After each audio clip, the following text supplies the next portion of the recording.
Star प्रवाहावरील लग्नानंतर होईलच प्रेम या मालिकेच्या आजच्या म्हणजेच 11 सप्टेंबरच्या भागात आपण याआधी सुद्धा भेटलो आहोत का असं सुनीता काव्याला विचारते। पण नाही, मला असं काही आठवत नाहीये असं काव्या सुनीताला सांगते।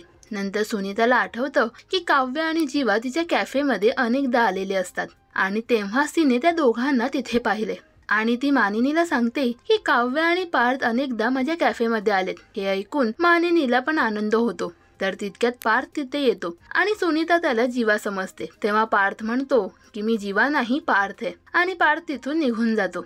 तेव्हा सुनीता मानिनीला सांगते की काव्या ज्या मुलासोबत कॅफेमध्ये येत होती मी त्याला पार्थ समजत होती, पण तो मुलगा कोणीतरी दुसरा आहे। तेव्हा मानिनी म्हणते की ठीक आहे, मग तो तिचा बॉयफ्रेंड असेल।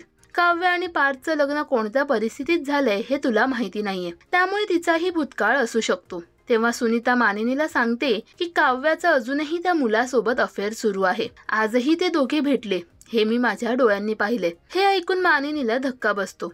दुसरीकडे नंदिनी जीवावर चिडलेली असते। तुम्ही मला न सांगता कुठे निघून गेलात, मला काळजी वाटत होती तुमची असं नंदिनी जीवाला म्हणते। तेव्हा नंदिनीला आपली काळजी वाटते हे बघून जीवाला आनंद होतो। तिकडे घरी वसुंधरा आणि रम्या नवीन प्लॅन बनवत असतात। मालिकेच्या आगामी भागात मानिनी काव्याला तिच्या अफेअर बद्दल सांगते। तेव्हा काव्यासोबत असलेला मुलगा हा जीवाच होता हे सत्य मानिनीला कळेल का? मालिकेत पुढे काय घडणार हे जाणून घेण्यासाठी पाहायला विसरू नका लग्नानंतर होईलच प्रेम, दररोज संध्याकाळी 7 वाजता फक्त स्टार प्रवाहावर। मराठी टेलिव्हिजन विश्वातील बातम्या, अपडेट्स आणि गॉसिपसाठी सबस्क्राईब करा राजश्री मराठी शोबज।